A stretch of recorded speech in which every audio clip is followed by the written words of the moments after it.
Assalamualaikum.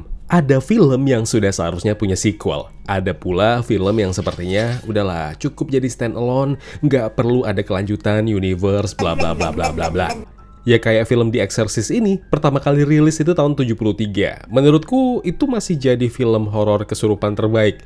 Tapi ketika menonton sequelnya, menikmati sih. Cuma kok sepertinya ada rasa yang mengganjal ya selama menonton.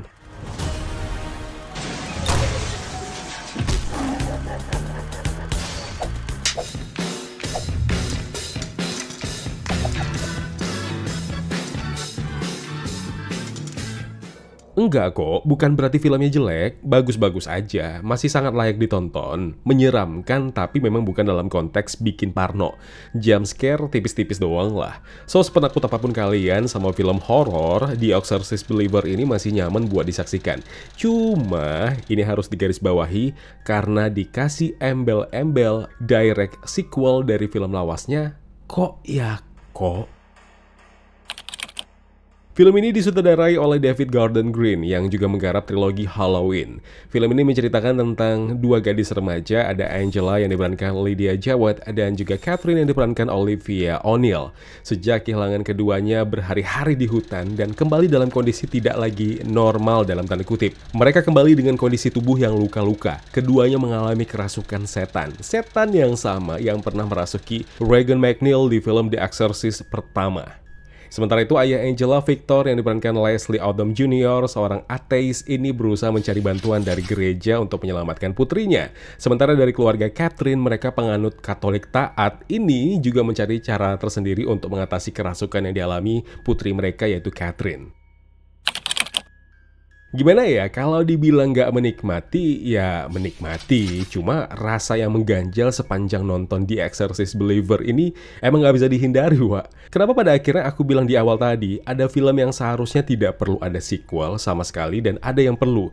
Nah, film ini tuh nggak perlu. Atau kalau rumah produksi berniat menggarap film serupa, ya bikin aja lah film dengan judul baru, karakter baru. Jangan ada embel-embel direct sequel dari film pertama.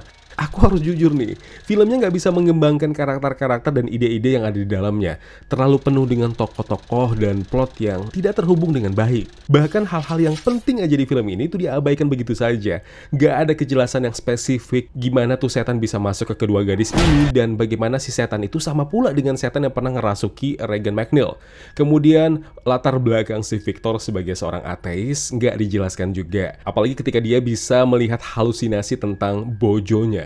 Parahnya lagi, The Exorcist Believer ini kehilangan fokus sama karakter utamanya sendiri, yaitu Victor dan Angela, yang malah memberikan lebih banyak perhatian sama karakter-karakter sampingan yang kurang penting sebenarnya. Bagian akhir yang menyebalkan, ketergantungan sama efek CGI yang berlebihan dan terlihat kurang realistis. Bentukan setannya terlalu bercanda. Pengulangan kisah-kisah kerasukan setan yang sudah banyak ditampilkan di film-film horor lainnya dan nggak ngerasa wow aja gitu nonton film ini. Iya, emang banyak banget kekurangannya, tapi ya sebanding tipis lah dengan bagusnya. Aku sudah sampaikan dari awal, filmnya masih layak ditonton apalagi buat kalian penikmat film horor. Setidaknya film ini masih berhasil menangkap suasana mencekam dan menyeramkan dari film aslinya, terutama di paruh awalnya. David Gordon Green menggunakan teknik-teknik khas dari sutradara William Friedkin yang nyutradarain film The Exorcist 1973. Kayak suara-suara mengganggu, penggunaan ruang kosong yang ternyata masih sangat efektif ngasih kesan kurang nyaman dan penasaran kita. Kemudian performa akting yang solid dari para pemainnya, terutama Leslie Odom Jr. yang berperan sebagai Victor, salah satu cast brilian di film ini yang paling berhasil menurutku, menunjukkan emosi dan keputusasaan seorang ayah yang kehilangan istri dan hampir kehilangan putrinya juga. Salah dua lainnya adalah Lydia Jawad dan juga Olivia O'Neill yang meyakinkan kita sebagai dua gadis yang kerasukan setan. Dan kembali mengingatkan momen ini dengan Ellen Burstyn memberikan sentuhan nostalgia dengan kembalinya memerankan Chris McNeil, meskipun perannya tidak terlalu besar di sini. Kualitas scoring yang cukup baik, tidak bikin kuping kudu singgah ke dokter THT, tapi ya tetap aja tidak bisa menyamai kualitas dan pengaruh dari film aslinya. One girl lives, one girl dies.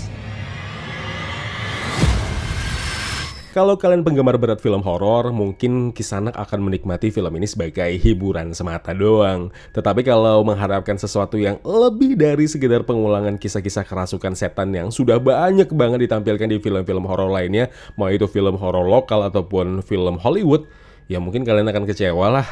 Kayaknya memang betul, film horor Indonesia lebih bervariasi ya ketimbang film horor Hollywood. Udahlah ya, gak usah diterusin lagi di Exorcist ini. Udah, mending bikin judul baru, mau ceritanya template, itu sakarapmu lah. Tapi jangan lagi lah bikin embel-embel lanjutan langsung film lawas, tai. Kalau mau nonton silakan, toh juga gak ada yang larang kalian kan? Oke, wassalamualaikum.